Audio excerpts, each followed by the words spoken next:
pasillo, en las escaleras, en las aulas, en el buffet, o mientras te fumas un pucho y mirás a los cabritos. Radio Perio. No más, al alcance del mouse.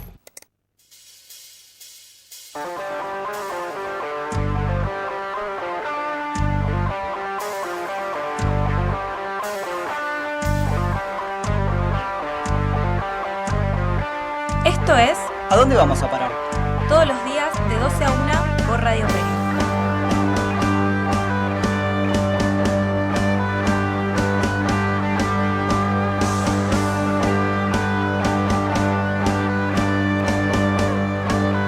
Esto fue al zurdo Señora de Patotera. mierda.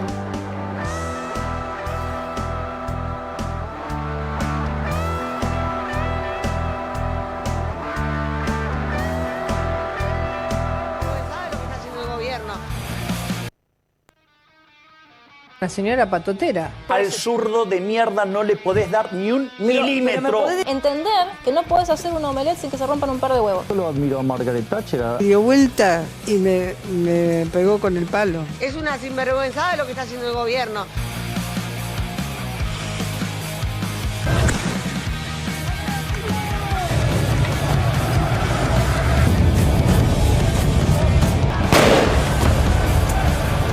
No perdono a ninguno de esos.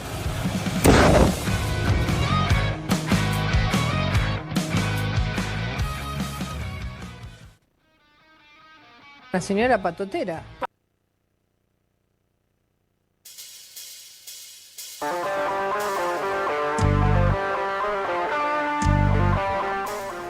Muy buenos días, hoy es lunes 14 de abril, son las 12:08 y esto es ¿A dónde vamos a parar?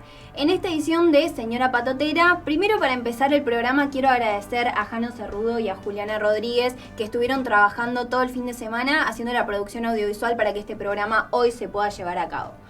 Hoy es un programa especial porque tenemos nuevos índices de inflación, datos actuales sobre la economía argentina, ¿no? Así es, la inflación de marzo cerró en 3.7, esto es un dato a tener en cuenta porque ahora no, la mayoría de los alquileres se mueven en función de esos datos, entonces bueno, ahí quienes alquilan estén atentos con esta cifra. Es interesante aclarar que este 3,7% es sin aplicar la devaluación que va a haber. Y me parece, para traerlo un poco más a lo cotidiano, mencionar que la inflación para lo que va en alimentos es del 5,9%. En la actualidad hay muchos cambios de la economía y esta semana particularmente se lleva a cabo el acuerdo con el Fondo Monetario Internacional, lo cual va a derivar en múltiples consecuencias para todos nosotros que nos manejamos con el día a día y con las cifras a la hora de ir a comprar medicamentos, ir a comprar alimentos. Entonces, de todo esto se va a tratar un poquito el programa de hoy. Bueno, el mismo día que se anunció la inflación de marzo, el ministro de Economía, Toto Caputo, anunció la salida del cepo cambiario, y hoy, lunes 14, ya se dará inicio al programa 3 de la economía, del plan económico. El dólar ahora va a fluctuar entre una banda de 1.400 el máximo y 1.000 el mínimo. Ahora en el último tiempo los mercados abrieron con dólar a 1.200.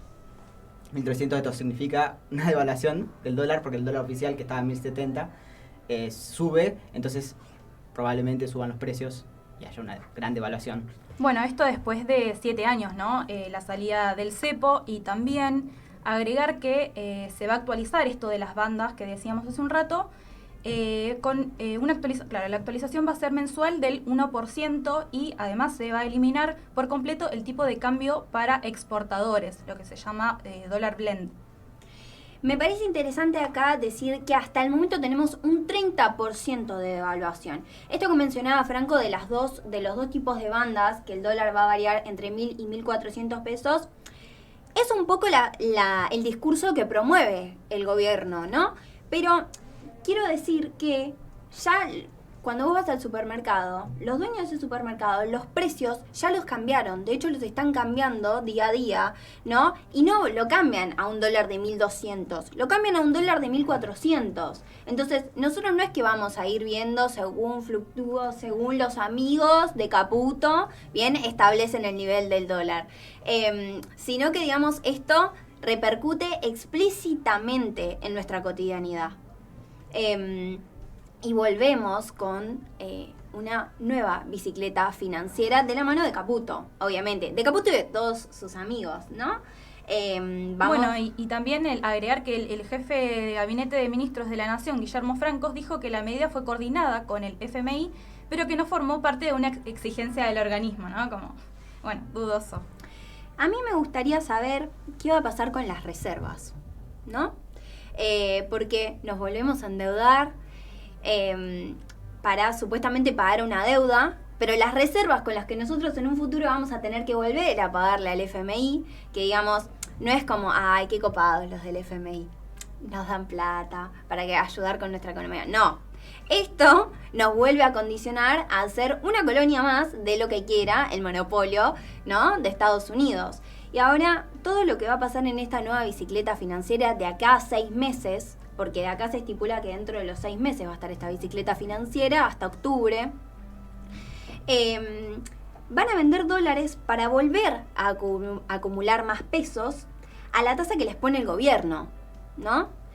Porque acá nadie pierde. O sea, perdemos nosotros, perdemos nosotros. Incluso años atrás han hablado muy mal de lo que implica tomar deuda, ¿no? Y de repente está todo perfecto, es el plan perfecto y está muy bien, una buena medida del gobierno. Y es que el programa de Milei era la menor cantidad de Estado. Y el Estado es el que toma deuda ahora. El Estado es el que decide quién toma deuda. Y es una medida de Estado, pero tremenda. Además, en un contexto donde tenemos hace 15 meses consecutivos de caída del consumo, donde tenemos la industria nacional a la mitad de su funcionamiento, a la mitad de su capacidad, donde crece la pobreza, donde no aumentan los salarios. El programa pasado lo comentamos. Los docentes en la facultad, en esta casa de estudios, han aumentado un 1% sus salarios. ¿Cómo sostienen la economía? Cuando nosotros vemos o publicamos las noticias de que profesores se han tenido que ir a universidades privadas o han tenido que conseguir otra changuita, digamos, son docentes, son los que forman los profesionales que después van a llevar a cabo, van a ser nuestra representación en el mundo. Y digamos que ya venían desde antes tomando varios cargos en diferentes escuelas, universidades, porque ya no daban abasto, pero digo, esto es directamente como patearlos en el piso, digo, es terrible. Esto no es una timba financiera, porque acá no es que, bueno, todos apostamos y después vemos quiénes ganan, no. Esto es un endeudamiento con garantía estatal. Esta deuda que después va a repercutir, ¿no? Porque esto no lo vamos a pagar nosotros, esto no se va a pagar ahora, esto se va a pagar dentro de las próximas generaciones. Nosotros no nos estamos endeudando, estamos endeudando a los próximos que van a venir. Quiero dar una cifra de... hoy en la mañana estaba viendo a Ari Lijalad en El Destape, en su editorial que estaba haciendo, y pasaban con Candelaria Boto una grilla donde marcaban cómo Argentina se ha endeudado. En la última dictadura cívico-militar, los militares tomaron una deuda de 7.800 millones de dólares y devolvió el país con 45.000 millones de dólares, sumado a que estatizó la deuda de las empresas privadas. Esto fue en 7 años. Ahora es interesante porque Caputo, entre la deuda con Mauricio Macri y la deuda que toma ahora, ya suma 67.000 millones de dólares en deuda. Y esto, en 2018, se debería haber indagado. Esto lo está haciendo impune. Hoy, que Caputo vuelva a ser ministro de Economía, nos rige que en la Argentina no tenemos ninguna seguridad, ninguna certeza, no tenemos justicia. Porque, digamos, en 2018, cuando se debería haber investigado a Caputo, de toda la plata que fugaron los amigos de Caputo, la jueza María Eugenia Capuchetti no lo quiso investigar. Y el Congreso, que tenían los datos duros ahí para debatirlo en Congreso y darle una pena, no lo debatió. ¿Le suena esto? Porque, digamos, hoy pasa lo mismo. Hoy tenemos un Congreso, digamos, que vota, que fue cadena nacional el otro día, y Milei mencionaba de vuelta a los 87 héroes de la nación. Esos, ¿recuerdan? Los que comieron el asado Sí, sí. en la Quinta de Olivos. Esos mismos votaron en contra del aumento al bono de los jubilados. Digamos. Y todo esto está en la letra chica del acuerdo con el Fondo Monetario Internacional. Y además él, cínico, publicando en Twitter, quiero hacer una publicación como esta fecha con el acuerdo con el FMI como algo histórico para que después Twitter me lo recuerde como un aniversario de esta fecha, porque como que es importante. O sea, yo no entiendo. Y bueno, en el gobierno tenemos a Toto Caputo, Sturzenegger, Bullrich. Bullrich y Sturzenegger estuvieron con Mauricio Macri y con De la Rúa. Entonces yo me gustaría citar al presidente de la Nación que ¿qué esperábamos con lo mismo de siempre? ¿Nosotros qué esperábamos? ¿Que no se repita lo que ya pasó en 2018? ¿Que estuvieron estos mismos? ¿O que pase algo nuevo? No iba a pasar nada. Era ya esperado. Estas cuestiones de endeudamiento ya son algo que van a repetir Son y van a seguir claras. repitiendo. Son claras. El endeudamiento en Argentina es claro. Como también es claro cuando vayas, que yo de hecho tengo que ir a comprar aceite y les voy a pasar a comentar cuánto aumentó el aceite. Esta semana el aceite aumentó un 13%, sumado a que la semana pasada aumentó un 10% el aceite. Aceite, estoy hablando, no estoy hablando de... Algo básico. Claro, O sea, no estoy hablando de un sushi importado, estoy hablando de aceite. Hablando de importados, con las relaciones con toda la caída y la guerra comercial que se está desatando en el mundo, Milei está pensando en importar carne de Estados Unidos. ¿Lo tenían ese dato? Importar carne. La caída del consumo en Argentina cayó un 60%. Argentina. Este mismo gobierno se jacta de que Argentina debería ser una potencia con los gobiernos, ¿no?, que impulsaban una economía agroexportadora. ¿Agroexportadora de qué? De carne, de soja. Eso mismo que hoy estamos buscando importar de Estados Unidos. Argentina. ¿Cuándo fue la última vez que comieron un asado? Yo no. Yo hace mucho tiempo no como un asado. Y yo, digamos, la gente que laburó toda su vida no me imagino la bronca que debe tener que no se puede comer un asado. ¿No? Sí, o sea, una comida esencial, digamos, en nuestra cultura. Es terrible y me enojo. Y espero, digamos, que con estos datos que nosotros les proporcionamos, ustedes también se puedan enojar, ¿no? Porque cuando a la hora de votar, este año se vota, ¿no? Ya tuvimos elecciones en Santa Fe, ahora. Sí. Entonces, el panorama está para repensar lo que vamos a votar.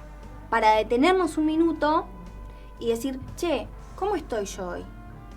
Sí, ver cómo te va afectando, digamos. Porque ustedes no van a ganar. Ganan los millonarios, los empresarios, los que rigen realmente la economía.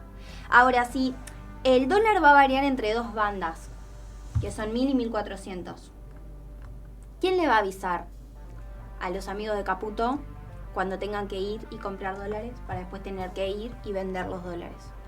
Porque, digamos, la economía no la maneja Caputo y Milei. La manejan los empresarios a los que Caputo y Milei les avisan. Y esos son los que ganan cotidianamente. Ese es el panorama que tenemos. Y además de todo esto, estamos recontra remil endeudados, ¿no? Entonces, dentro del acuerdo con el FMI, la letra chica habla de un montón de reformas estructurales que vamos a ver traducidas a lo largo de los próximos meses. Bueno, respecto a eso, el gobierno ya había, como dicho de antemano, que una vez que tengan el acuerdo con el FMI, iban a quitar subsidios en las tarifas de luz y gas a los hogares de clase media, ¿no? Entonces, esto es un nuevo esquema en el cual las tarifas... Bueno, el objetivo de esto, digamos, es el gasto, seguir achicando el gasto público, ¿no? Y va a haber un cambio en el tema de los subsidios porque antes se dividía en 3 niveles. Sí. El nivel 1 de ingresos altos, el nivel 2 de ingresos bajos y el nivel 3 de ingresos medios, ¿no? Esto según datos de la RACE. Bueno, actualmente 6 de cada 10 hogares perciben estos subsidios y la idea de esto es unificar en una sola, como no en estos niveles, sino en uno solo, que va a ser para hogares más vulnerables. O sea, un montón de gente se va a quedar por fuera de este subsidio, con las altas tarifas que ya venimos recibiendo en nuestros hogares. Es muy interesante, digamos, lo que vos contás. Sobre todo, digamos, porque se vuelven a debatir las reformas jubilatorias. Los jubilados que reprimen todos los miércoles, que están afuera del Congreso, y el Congreso le dice, no, anda a reprimir. ¿Quién reprime? Patricia Bullrich. ¿No? ¿Quién la votó a Patricia Bullrich? Porque que yo sepa, Patricia Bullrich fue a la elección y perdió. Hoy es ministra de Seguridad. Entonces, nos paramos, digamos, frente a un gobierno que no nos escucha. Frente a un gobierno que elige tomar más deuda para supuestamente pagar otra deuda. Un gobierno que dice, tenemos superávit fiscal, no sé qué, y no tenemos reservas para pagar la deuda. Un gobierno que dice de racionalizar los subsidios de energía. Un gobierno que acepta los términos del Fondo Monetario Internacional, que para noviembre del 2025, después de esta bicicleta financiera que se estipula que va a terminar más o menos en octubre, terminar no, digamos, llegar a un punto de inflexión y veremos qué pasa a futuro. Les quiero contar que el Fondo Monetario Internacional puntualizó que para noviembre de 2025 el gobierno debe acelerar la privatización de empresas públicas que estipuló en el RIGI. Desregular todo el mercado eléctrico. Y algo que también se mencionó justo hoy en el destape, que me lo anoté. En el punto 22 del acuerdo del Fondo Monetario Internacional estipula que es impresionante que la Argentina no puede pagar la deuda. La deuda que tenía y la deuda que ahora asume. Entonces es ilógico pensar, ¿por qué el Fondo Monetario Internacional, si de hecho lo estipula en el punto 22 del acuerdo con la Argentina, nos vuelve a dar deuda? Y bueno, porque Argentina, como bien lo charlamos también cuando fue la cuestión Malvinas el lunes pasado, que vino Juan,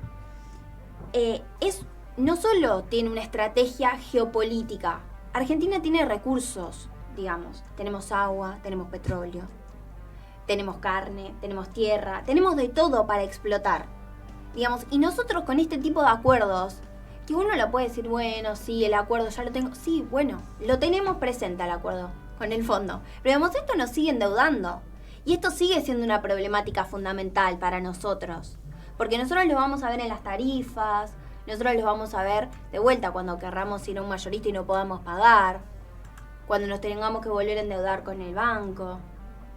Esto es lo que quiere el gobierno. También para sumar, hoy llega Scott Bessent a la Argentina.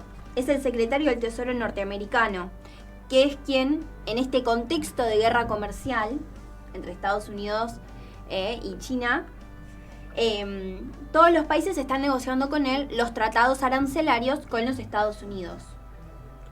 Viene la Argentina. Entonces también hay que poner el ojo ahí, también la atención ahí. Que bueno, esto lo vamos a hablar más adelante. Bueno, muy bien. Otra noticia es que la Cámara de Diputados aprobó la comisión investigadora por el caso Libra, ¿no? Este escándalo que sucedió el 14 de febrero. Y bueno, también se votó la interpelación de Guillermo Francos, Toto Caputo y Cunio Libarona y el titular de la CNB, Roberto Silva. Deberán presentarse el 22 de abril a las 14. Sí, en Comodoro Pi. Y bueno, esta comisión investigadora dejó afuera a Karina Milei. Sí. En un justo a Karina Milei. Sí, y a Javier también, Javier Milei, porque así daban quórum. Todos los espacios se ponen de acuerdo y daban quórum. Y además esta comisión va a estar integrada por 26 miembros. 26 miembros de distintos bloques. Sabemos que en diputados tenemos distintos bloques de distintos partidos. Bueno, 26 miembros. Van a estar 13 votos para cada lado. Así que hay un equilibrio ahí en los votos que van a hacer en esta comisión. El oficialismo se agrupa con el PRO, el MID, que es de Sago, La Libertad Avanza, Creo, la UCR e Innovación Federal, que como estuvimos viendo en los últimos tiempos fueron los que más le dieron quórum al gobierno en diputados y en senadores. Y después en la oposición se reúne la Unión por la Patria, Encuentro Federal, Democracia para Siempre, la Coalición Cívica y el Frente de Izquierda. Que van a Bueno, disputarse. la comisión tendrá la primera reunión el 23 de abril, y bueno, yo honestamente pensé que esto no se iba a aceptar, o que iban a intentar que no haya quórum, como ya lo hicieron, ¿no? Que se han difundido audios de Toto Caputo diciendo, che, pelense, que de hecho hubo piñas en sentido literal. Y bueno, yo me esperaba que pueda pasar algo así como para intentar entorpecer la sesión. Una nueva deuda, digamos. No es extraño que hoy hablemos del Fondo Monetario Internacional, de volvernos a endeudar, y en la Argentina hace unos meses pasó la criptoestafa de Milei, que el presidente de la Nación se jactó de que hizo un apoyo a una criptoestafa porque Así su es. Twitter era una cuenta personal. Bueno, por ahí tenemos, no sé si pueden pasar el audio de lo que decía Guillermo Francos, que está como citado, ¿no? Para esto está involucrado. Tenemos el audio por ahí, a ver. Mientras lo pasamos, es impresionante también que después lo vamos a hablar. Hoy viene Fernando Borroni al estudio de Radio Perio para charlar un poquito de todo esto. Primero vamos a ver el video. A ver, ¿lo tenemos? Bueno, son cuestiones bastante comunes, digamos, en periodos electorales, que se aprovechen estas circunstancias para tratar de generar un ruido político, ¿no? Yo creo que si uno analiza este año y 4 meses, digamos, que llevamos de gobierno, esta es este tema cripto, digamos, es la primera vez con que pueden entrarle con algo al gobierno para criticar, porque hasta ahora no habían encontrado ningún punto para cuestionar, ¿no? Sí. Y con ese motivo ayer generaron una sesión especial para tratar estos temas que tenían presentados. Sí. Lo cual nosotros, por supuesto, mantuvimos la posición, que decimos, esto es un tema que nosotros tenemos totalmente claro, no hay ninguna responsabilidad del presidente de la Nación, ningún dolo, ninguna mala intención, y es un tema que está investigando la justicia. Hubo, creo que 120 denuncias. Entonces, entendemos que la justicia es la que tiene que investigar. Seguramente va a llegar a lo que nosotros creemos, que no hay ninguna responsabilidad del gobierno. Bueno, son cuestiones bastante comunes, digamos, en periodos electorales, que se aprovechen estas circunstancias para tratar de generar Francos, un ruido político. En diálogo con Feynman en Radio Mitre, ¿no? Fue una entrevista que le preguntó qué opinaba acerca de esto, y él defendiéndolo como a capa y espada, diciendo, no, Milei no es responsable, el gobierno no es responsable. Pero, o sea, sí, está acusado de hacer una asociación ilícita para construir esta mega estafa, ¿no? Que se estafó a cantidad de gente a nivel mundial, ni siquiera es que ya concierne solamente a la Argentina. Y también cómo se le quita presión, digamos, a los funcionarios públicos diciendo, bueno, esto lo resolverá la justicia. Está bien, la misma justicia a la cual la semana pasada Javier Milei quería imponer a los jueces, ¿no? De la Corte. Entonces, todas estas cuestiones de que hablamos de justicia y que ellos se jactan, yo no tengo nada que ocultar, esto que me investiga la justicia, están haciendo todo para que la justicia falle a su favor. Entonces, digamos, no hay ningún referente que vos puedas decir, che, vamos a estar seguros, vamos a estar tranquilos de que esto le podemos dejar el poder absoluto a la justicia. No, bueno, no funciona así para nada. Bueno, y además también violó la ley de ética pública al mencionar el activo financiero sin las debidas garantías, o sea, utilizando su nombre como Javier Milei desde su cuenta personal, que esto, ¿qué es lo que hace? Genera confianza en las personas. Bueno, si lo sube Javier Milei, el presidente de la Argentina, bueno, confío y voy e invierto en esta cripto. Total. Es terrible. Por eso, digamos, por eso es tan grave el hecho. Ahora, no quiero dejar pasar que este clip que vos ponés es de Radio Mitre. Entonces, lo que nosotros siempre mencionamos en el programa es el monopolio de la información. ¿no? Que después lo vamos a hablar. Hoy se cumple el aniversario de Telam, ¿no? 14 de abril. Se fundaba en 1945 Telam, la agencia de noticias estatal con cobertura en todas las provincias del país. Reiteramos la importancia que tiene Telam para la Argentina. No sé si hoy se darán cuenta, les pongo el ejemplo de Bahía Blanca. Cuando fue las inundaciones en Bahía Blanca, estaban todos los medios hablando de las cuestiones de Bahía Blanca. Nadie se enteró de que hubo inundaciones en otras partes del país. Como por ejemplo Tucumán. Por mencionar una. Y es como que hay un boom informativo sobre determinadas cuestiones. Todos los medios hablan de eso. Y es como si fuese un telón que se pone en los noticieros, en donde sí, todos preocupados por Bahía Blanca. Una semana y pico duró el tema de Bahía Blanca como titular en los medios en Argentina. Después de esa semana no supimos nada, vamos a otro tema. Todos a hablar del mismo tema. Entonces, primero que una de las principales medidas del gobierno nacional fue, primero desprestigiar a todos los periodistas, ¿no? Decir que son todos unos ensobrados. Bueno.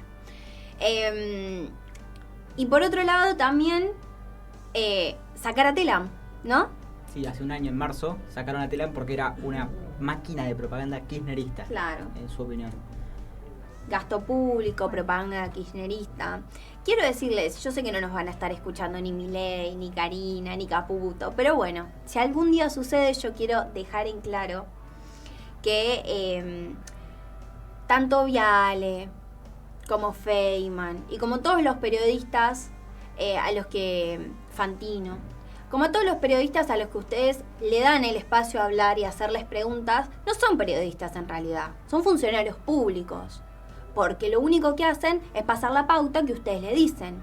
Es traducir, es ser un vocero presidencial. Lo mismo que hace Adorni, bueno, lo hacen ellos. Entonces, ¿cuánto sale, pregunto yo, hacer esto? Mientras que legitiman a todo el resto de los periodistas, ¿no? Entonces es tan difícil hoy encontrar un cargo, encontrar un laburo. Además de que son los únicos que lo pueden entrevistar, porque él no te acepta otra entrevista no te de acepta. otro periodista. De hecho, Karina Milei ni siquiera toma a reporteros para hacerles ningún tipo de pregunta. Entonces, el periodismo como laburo ya no existe para este gobierno. Existe, digamos, acá. Este es el periodismo que hoy rige. Nosotros, el Destape, Futurock. Y bueno, hablando de periodismo, en un ratito debería estar llegando Fernando Borrone al estudio para charlar de todas estas cuestiones. Nosotros nos vamos a ir a una pequeña pausa, así que quédense ahí. Es periodista, escritor, trabaja en C5N, es docente en esta casa de estudios. Así que quédense ahí, acompáñenos hasta el final del programa, que esto sigue hasta la 1.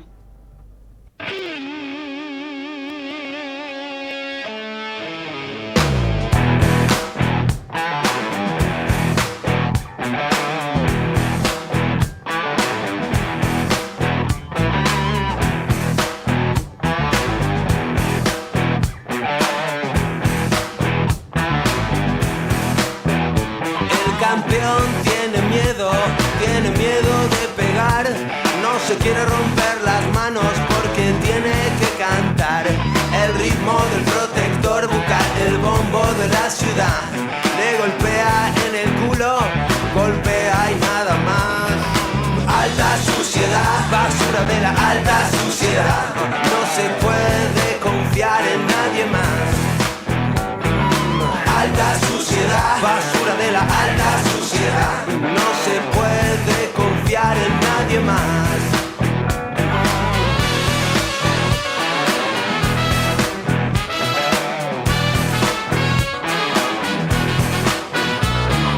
Baby tiene prisa por aprender a ladrar, si solo es un cerdo nadie lo respetará. Es un chico muy malo y se portó muy mal, pero lo perdonamos porque somos lo más bajo de la alta suciedad, basura de la alta suciedad, no se puede confiar en nadie más. Alta suciedad, basura de la alta suciedad, no se puede confiar en nadie más.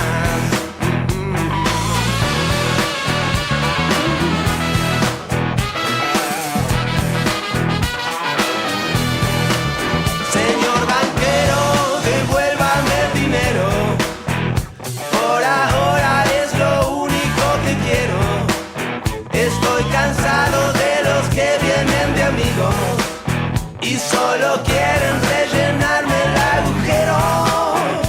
Por ahora no les debo ni la hora. Baby, me dice mi abogada que por ahora no ha pasado nada. Alta suciedad, basura de la alta suciedad. No se puede confiar en nadie más. Alta suciedad, basura de la alta suciedad. No se puede confiar en nadie más.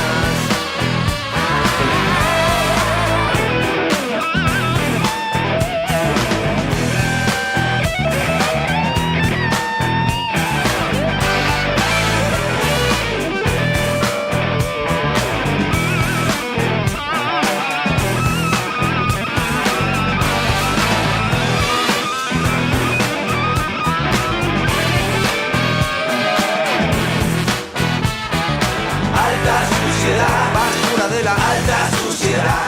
No se puede confiar en nadie más. Alta suciedad, basura de la alta suciedad. No se puede confiar en nadie más. Alta suciedad.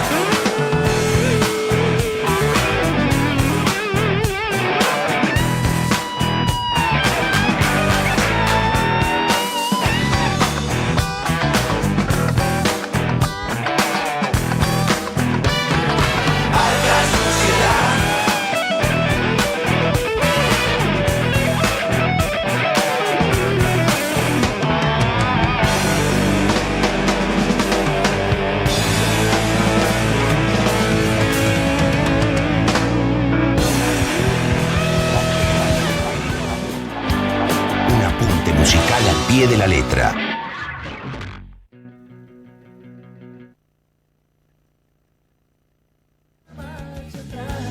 Viviendo en Sanadú, viviendo en Sanadú. Aquí podrás bailar sobre el mar. Llueve y jamás te mojas. Viviendo en Sanadú, viviendo en Sanadú. Las nubes blancas son como de papel, es mágico. Nadan las piedras, suena la música, es fantástico. Sanadú, Sanadú, quédate aquí viviendo en Sanadú, Sanadú, Sanadú, quédate aquí viviendo en Sanadú. Aquí el agua es como el cristal y el viento canta diciendo que hay amor viviendo en Sanadú. Aquí no se necesita hablar, aquí todo se comprende, viviendo en Sanadú, viviendo en Sanadú. Las nubes blancas son como de papel, es mágico. Nadan las piedras, suena la música, es fantástico.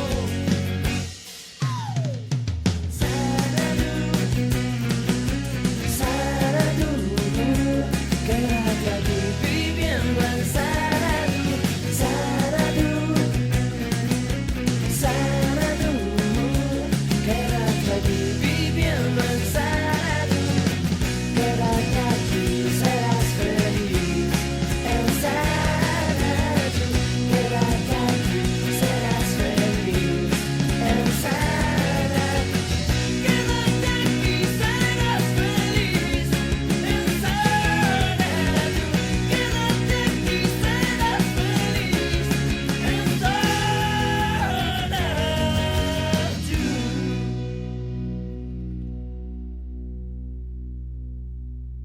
Radio Perio. Un apunte musical al pie de la letra.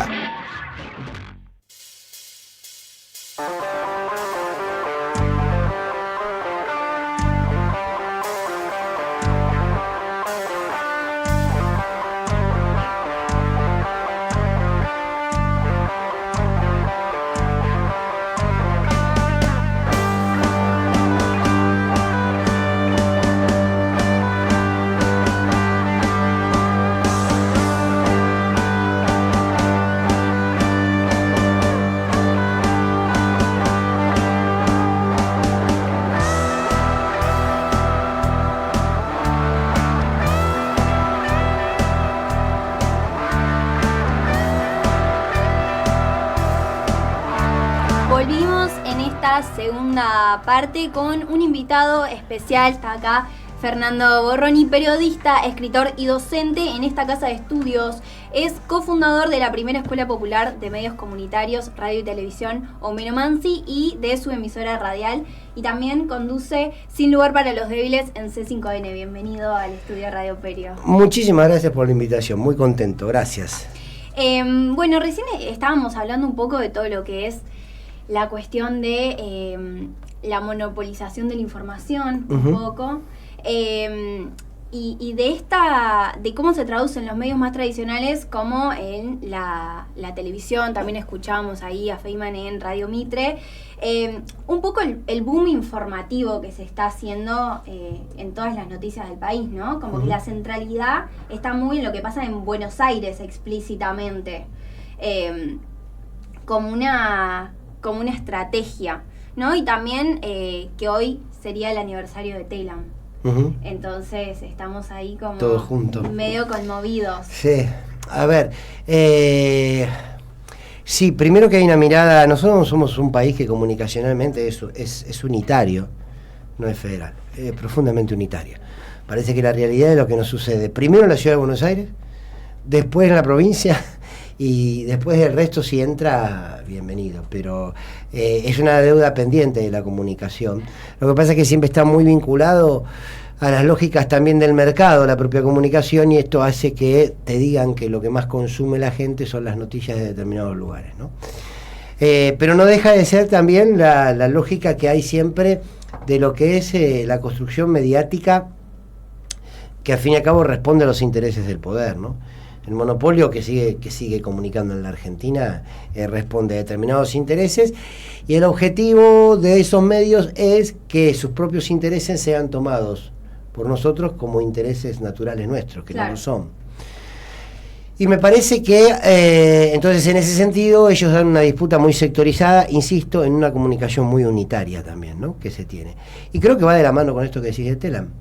La destrucción de Telam no es otra cosa que primero destruir un medio estatal que le daba importancia a toda la Argentina y que trabajaba, si se quiere, también con los lenguajes propios de cada una de nuestras regiones, con las inquietudes, con las necesidades propias. Cuando vos rompes eso, no solamente rompes con un medio de comunicación que tenía ese objetivo, sino que además rompes con la lógica de lo colectivo, de lo que forma parte de la realidad de todos, y de que el Estado esté presente con un micrófono, con una cámara, con un medio de las redes, haciéndose cargo de cada realidad de los argentinos. No es casual. Digo, cada vez que asume un gobierno y toca los medios, ya sabemos cómo va a ser su gobierno. La dictadura, cuando dio el golpe, lo primero que hizo fue repartirse entre las tres fuerzas: radio, televisión, claro, y papel, básicamente. Sí. El gobierno de Macri, cuando asumió, lo primero que hizo es ir a echar a Martín Sabatella del AFCA y terminar con la Autoridad Federal de Servicio de Comunicación Audiovisual. Y una de las primeras medidas de este gobierno es terminar con Telam. Y con la pauta oficial, y qué sé yo, pero siempre es la misma lógica, ¿no? Es un poco dual el discurso. Escuchamos en Cadena Nacional cómo Milei reafirma, digamos, para generar un consenso sobre el discurso de el hombre libre, ¿no? Pero también es como que se propone también un nuevo orden social en torno a estos. No es casual, digamos, que a nivel mundial estén asumiendo de nuevo las derechas. Sí, es muy interesante lo que decís, yo estoy muy de acuerdo. Yo creo que el gobierno de Milei es un gobierno que viene por sobre todas las cosas a instalar un nuevo orden social.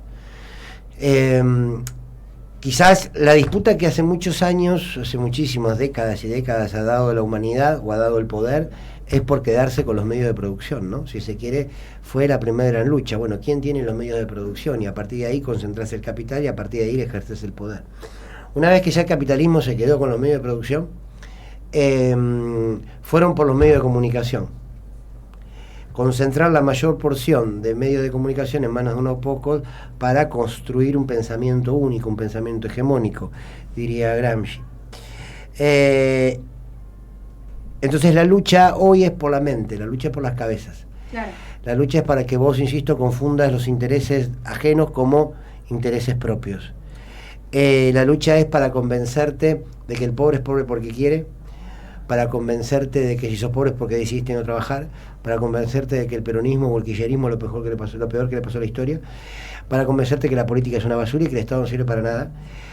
¿Por qué? Porque en el fondo quieren construir un hombre y una mujer distinta. Y ahí voy a lo que vos decías. La disputa de Milei, la disputa de la derecha en el mundo, ya no es por los medios de producción porque lo tienen, ya no es por la mayoría de los medios de comunicación porque lo tienen, ya no es por las cabezas, o sigue siendo sí por la mentalidad, pero ahora lo que quieren a partir de todo eso es construir un nuevo orden social. Y ese nuevo orden social es un orden con rasgos fascistas, es un orden con rasgos nazis, es un orden donde hay gente de primera y gente de segunda. Y vos fíjate aquí en la Argentina, ¿no? Volver a condenar a la homosexualidad, volver a condenar la política, volver a condenar la militancia, volver a hablar de los hombres de bien y los hombres de mal. Total, de eso justamente te queríamos preguntar. Hay como, justamente también como vos das clases en la universidad, también te queríamos preguntar por el rol de cómo volvemos a interpelar a esos pibes que escuchan del discurso de Milei algún cierto como de amparo, ¿no? Porque me parece cuando investigamos para hacerte esta entrevista, algo que mencionas muy interesante es cómo hay, si se quiere, un quiebre en la democracia, y me parece que particularmente en la pandemia, a raíz vos mencionás la foto de Olivos. Yo fui, de hecho a mí esto te lo menciono porque mi papá falleció en pandemia y fue muy chocante ver cómo, digamos, todos estábamos haciendo un recontra esfuerzo para cuidarnos y quedarnos. Digamos, y ver esa foto fue como, che, el presidente está haciendo una fiesta en Olivos y lo publica. Entonces sí, hay como cierto quiebre, ¿no? Y siento que Milei particularmente ha logrado articular un discurso que ha captado a los pibes, es decir, che, bueno, a ver, esto es interesante, ¿no? A ver, dos cosas. Lo de la pandemia fue muy fuerte para todos, por supuesto. Me imagino vos habiendo perdido a tu papá, yo perdí un gran amigo. ¿Qué fue esa foto?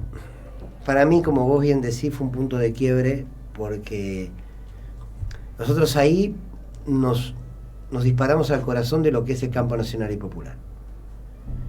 Es el campo nacional y popular, el peronismo, la centroizquierda, el progresismo, la izquierda, quienes defendemos valores y hacemos política a través de valores y de valores humanos.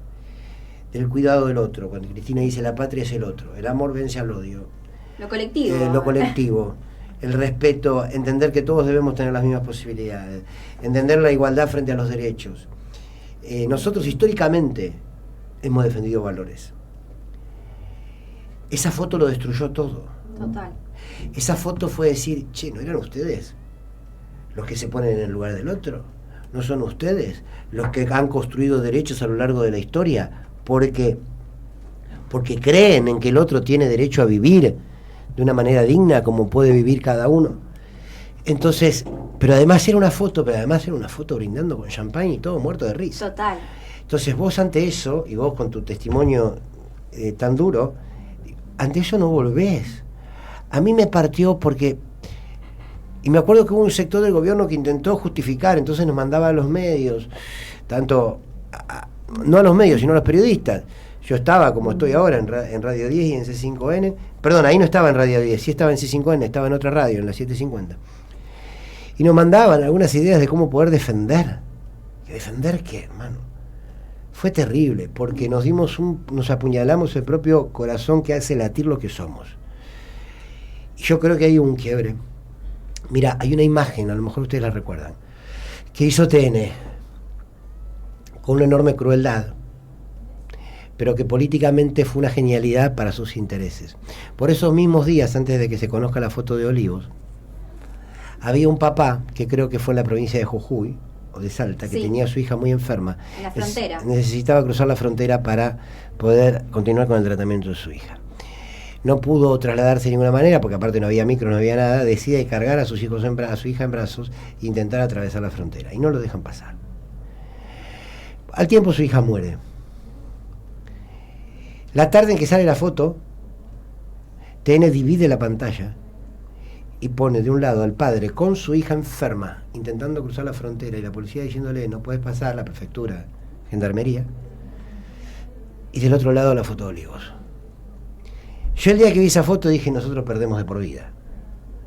No va a ser de por vida, pero la sensación era esa. Y eso me parece que es una cuestión que nos costó mucho volver de ahí. Yo creo que nos costó mucho volver. Y respondiéndote a la otra pregunta cortito, ¿por qué Milei? Porque Milei tomó algo del kirchnerismo, pero lo llevó para todo el lado ideológico contrario. Lo que dio Néstor y Cristina a la militancia joven, vos hablabas de los jóvenes, es una épica. Valía la pena hacer política. Vale la pena hoy también, ¿no? Pero estoy hablando de esa época. Valía la pena hacer política ¿para qué? Para mejorarle la vida al otro y a la otra. Pero al mismo tiempo te decían, che, vos podés ser partícipe de esa construcción. Che, mira, se inundó La Plata, ¿se acuerdan lo que sufrieron acá cuando se inundó? Y venían las organizaciones como la Cámpora, tantas otras. Y se comprometían. Mira, sumate a militar porque vamos por una ley de medios que nos dé pluralidad de voces. Sumate a militar porque vamos por una asignación universal por hijo. Había una épica maravillosa. Era una épica por la construcción. Después del gobierno de Cristina, viene el gobierno de Macri, empieza un proceso de despolitización. Alberto también comienza un proceso de despolitización.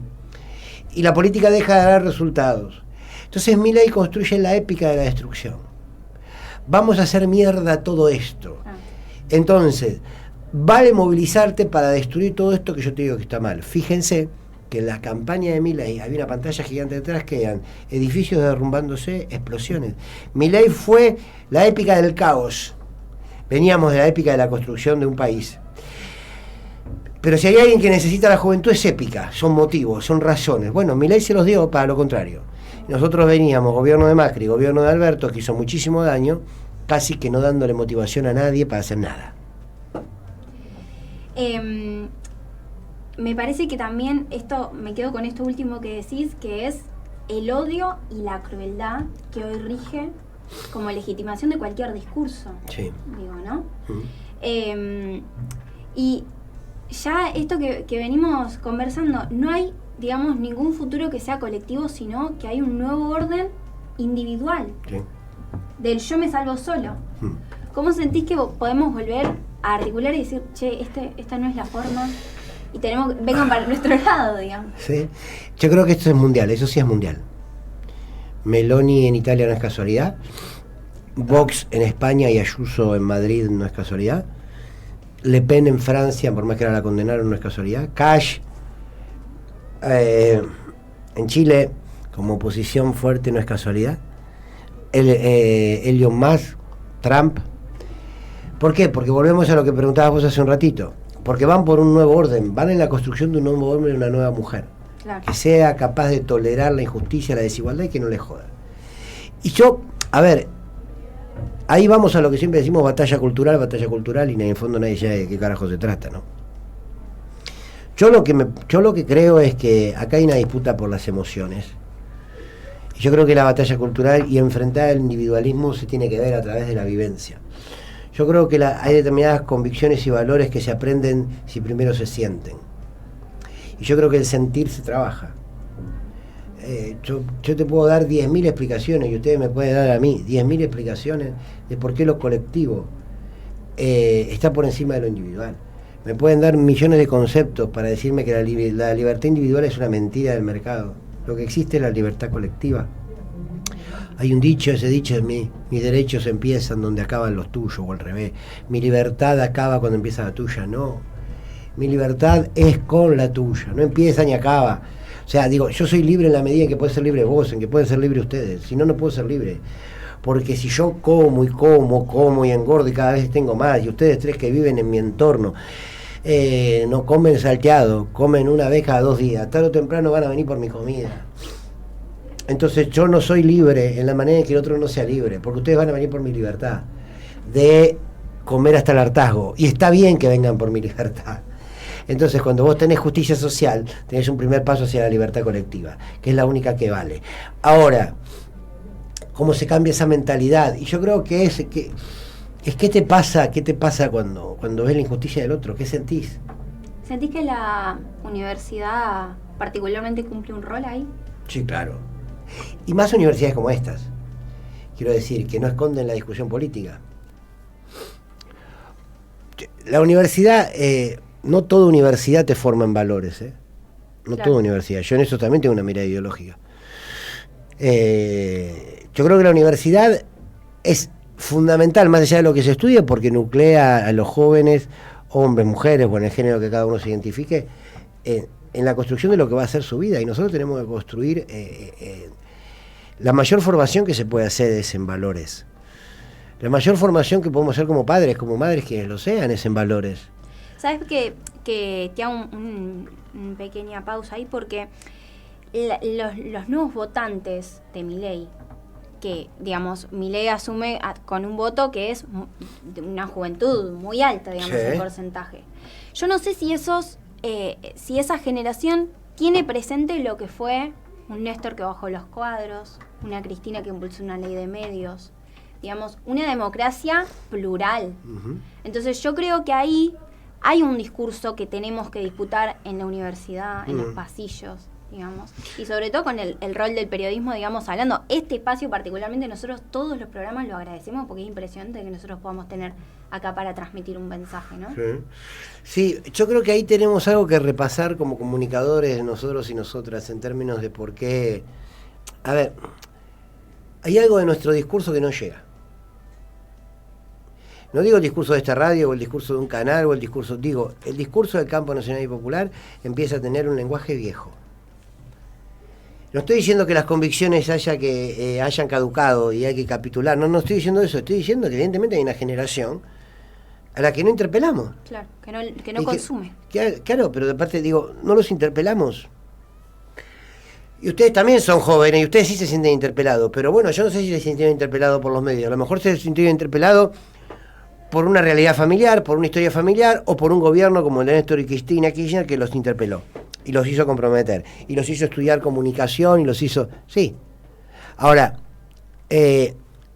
mayoritariamente hay una sociedad que no está interpelando al joven desde el compromiso social, desde la empatía, desde la mirada hacia el otro. No está. Yo no me voy a meter a criticar la música de los jóvenes porque voy a perder por goleada. Pero es un bardo. A ver, las canciones de hoy, que las respeto porque hay muchísimos chicos y chicas, mi hija entre ellos, que les encanta. Son grandes artistas, muchos de ellos, otros no me gustan nada, pero tampoco le importa a nadie que me guste, a mí me deje de gustar. Pero digo, si la escuela no nos educa en la base política, que es la sensibilidad y la mirada social, es la primera de las bases políticas.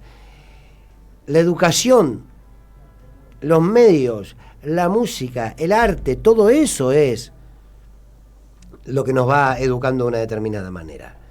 Yo no puedo, cuando lo citábamos a Gramsci, cuando Gramsci decía cómo se construye el pensamiento hegemónico, decía lo construye la economía, lo construye la iglesia, lo construyen los medios de comunicación y por supuesto la educación. Bueno, entonces la batalla en todos estos lados y más.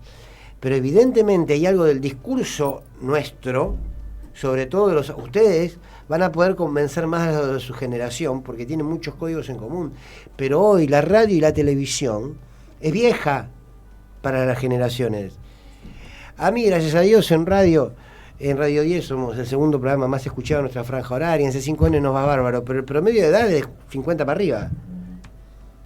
Bueno, la otra vez escuchaba a Julia Mengolini que hablaba un poco de esto de lo generacional. Bueno, Julia sí puede. Julia tiene esa particularidad de que ella llega a los jóvenes y también a los adultos. Ella sí.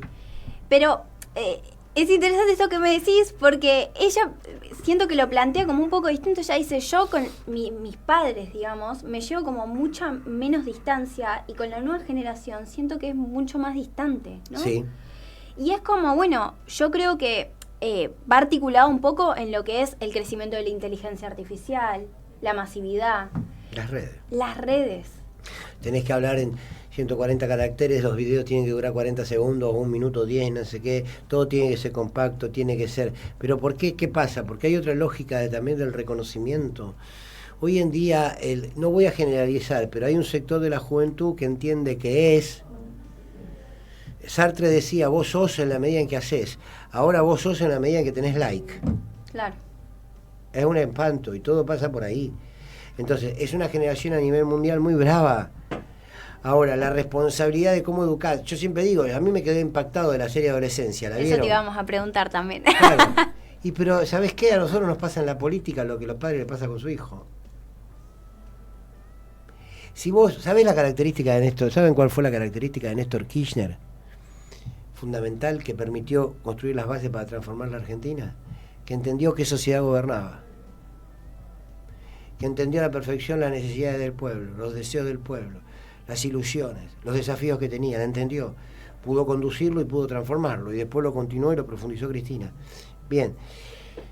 Yo no sé si nosotros terminamos de conocer lo que queremos conducir.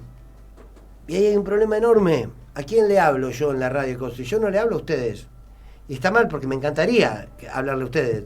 O sea, yo prefiero que estén ustedes del otro lado de la radio, del otro lado del coso, que las amigas de mi mamá. Yo las adoro, las amigas de mi mamá. Pero tienen 75, 77, 78, está todo bien. Bueno, pero ahí pasa algo. Ahí pasa algo. Porque yo voy a dar una charla y tenés 100 y pico de personas y cuando veo 3 personas jóvenes voy y le digo, ¿te trajeron obligado? Por suerte me dicen que no. Como dice, bueno, alguien, pero bueno, el poder estar acá, que tanto les agradezco, para mí es mucho, porque es una generación que no mira televisión, que está bien en algún punto, yo mismo le diría no miren televisión, pero ahí está la contradicción. Pero bueno, hay un discurso que evidentemente, ¿cómo le hablamos hoy de justicia social a la juventud? Sí, no tenemos figuras que nos representen también. Además. Porque ahí vos empezás a esto de construir los valores y de apostar a algo. En ese momento teníamos con qué creer. Hoy, la verdad que no está claro el panorama. Bueno, ahí está el tema de la representatividad política, que es fundamental. Sí, claro. También somos una sociedad que necesita mucho del liderazgo político, ¿no? Pero bueno, hoy hay hombres y mujeres del campo nacional y popular que siguen siendo siempre la esperanza. Pero creo que hay una base que se tiene que construir. Vos seguís teniendo a Cristina Kirchner, tenés a Axel Kicillof, tenés una lista y tenés varios, y a Juan Grabois, tenés. El tema es que no está esa base social y política que construya de esa manera. Quizá la manera de construir política deba ser otra. Preguntémonos. Muchos dicen, hay que salir a disputar las redes. Yo siempre digo, sí, hay que dar las disputas por todos lados. Ahora, el día que nuestro discurso, nuestra mirada de mundo empiece a ser fuerte o a ganar las redes, las apagan. Porque no están pensadas para que nosotros defendamos. O sea, el dueño de Meta, apete un botecito y no existe más ni Instagram, ni Facebook, ni WhatsApp. Listo. Es un territorio que hay que hablar para ganar pequeñas batallas. La victoria ahí no la vas a tener. Sin embargo, es un territorio que hoy tenés que afrontar. Sí, además, creo que hay una época de posverdad. Esta cuestión de se dice algo que vos pensás, entonces es real, y es lo que más ocurre en la derecha. En todos estos sectores de derecha hay muchísima información falsa que se da como verdad y cambia la realidad y la transforma. ¿Y qué hacemos ante esas cuestiones? Bueno, es que la disputa hoy en día es por la verdad, sí. El problema es que la verdad parece no importarle a nadie, ¿eh? Es la disputa del relato. ¿Qué conquista más? ¿Cómo? ¿Qué conquista más? Claro. Cada uno de nosotros, aquí somos 4, cada uno de nosotros tiene una mirada determinada o un interés determinado sobre la realidad, que quiere instalarla. ¿Cuál es la verdad? La que se instala. ¿Está bien? No está bien. Yo siempre lo hablo con mis queridos estudiantes de seminario, y les digo, ¿Dios existe? Por supuesto que ahí responden desde la fe. El que cree te dice sí, el que no cree te dice no. Y yo le digo al que no cree, Dios existe. ¿Y vos cómo sabés que existe? ¿Y por qué hay millones de hombres y mujeres en el mundo que dicen que existe? Existe. ¿Puede que lo abstracto no exista? No sabemos, pero vamos a suponer, no existe. Ahora sí existe. Existe en la medida en que la iglesia es la iglesia, existe Dios. Ahora, vos podés decir, no. Yo en lo particular no tengo fe en que existe un ser superior. Ahora, en los hechos concretos, existe. Entonces, ¿qué es la verdad? José Pablo Feynman, un maravilloso filósofo que hemos perdido, un hombre extraordinario, decía que no hay una sola verdad, que hay miles de verdades que se odian entre sí. te aparecía un filósofo como Nietzsche y me decía, bueno, no hay realidad, solo hay interpretaciones. Te aparecía Aristóteles, que después lo toma Perón y te decía, la única verdad es la realidad. Y uno se pregunta, ¿cuál es la realidad? ¿La que vivís vos, la que te cuentan los medios? Entonces, es una lucha permanente eso, ¿no? Sentís, me voy un poco al tema puntual político. Yo lo que veo hoy es que hay una demonización clara a distintas figuras, tanto del oficialismo como de la oposición. Y me parece que, hablando un poco de lo colectivo, se tiene que articular algo en conjunto para poder dar una batalla y para poder realmente articular las necesidades que necesitamos como futuro, ¿no? Yo no veo un panorama claro. En la oposición ahora hay... Vos me estás diciendo Cristina, Máximo, Axel. Exacto. Qué gana de meterse ahí. Bueno. Mira, hoy creo que Cristina dio un paso muy importante, que es lo que uno siempre esperaba de Cristina y lo hizo. Que es decir, yo no estoy de acuerdo con que las elecciones sean anticipadas, sin embargo, todos tenemos que ir detrás del compañero gobernador. Cristina tiene muy en claro lo que significa la unidad y tiene muy en claro lo que significa ir divididos. Hay que mirar Rosario, Santa Fe. Cristina tuvo algo extraordinario, como tantas cosas, pero sobre todo cuando entendió que había que sacar a Macri, que la única manera de sacar a Macri era construyendo la unidad del peronismo, y para eso había que ir a buscar a dos personas que a ella le habían hecho mucho daño, a ella en particular y al kirchnerismo como espacio político dentro del peronismo, que era Alberto Fernández y Sergio Massa. Los dos le hicieron muchísimo daño a Cristina. Sergio Massa con sus vínculos con la embajada, hablando mal de Néstor y de Cristina, y Alberto Fernández, por ejemplo, organizando la marcha de los paraguas negros, que es una marcha que se organizaron para acusar a Cristina de haber firmado un memorándum con el terrorismo internacional. Hicieron mucho y de hecho fragmentaban el peronismo. Y Cristina entendió que la unidad y la responsabilidad política estaba por encima de cualquier cosa, cualquier diferencia y cualquier daño que le podrían haber hecho a ella. Y lo fueron a buscar. Máximo tuvo la tarea de ir a acercarse con Sergio Massa y lo logró. Y lo mismo con Alberto. Y se ganó. Esa fue una unidad electoral que después no dio resultados a los políticos. Y ahora me parece que hay una pulsión donde yo no equivocaría algo, que es, no tenemos claro cuál es el destino, pero tenemos claro a dónde queremos ir. Entonces, si tenemos claro a dónde queremos ir y no el destino final, porque no depende solo de nosotros tenemos que construir lo que queremos. Dejemos de pensar qué va a hacer la dirigencia, exijámosle a la dirigencia. Yo me acuerdo que este domingo yo hago un programa los domingos a la noche en C5N, Sin Lugar para los Débiles, el domingo anterior, hice una editorial muy dura con toda esta interna, donde básicamente a todos les dije, arréglense, ¿cómo? No me importa un corno. Arréglense, háganse cargo de la responsabilidad histórica, porque confiaba y confío plenamente en que Cristina Kirchner y Axel Kicillof van a saber construir el espacio de unidad política que es necesario. No hay diferencia en el modelo de país que se quiere. Y eso no es un dato menor. Cristina no es diferente a Axel en la mirada de país. Axel es un hijo político de Cristina en la mirada de país. Entonces, eso lo tenemos que celebrar. ¿Tenemos dirigentes que están a la altura de lo que hay que construir de cara al futuro? Sí. Bueno, lo que tienen que estar es a la altura de las demandas de este presente, que es basta de internas, basta de quilombo y únanse. Yo confío en que Cristina y Axel lo van a solucionar.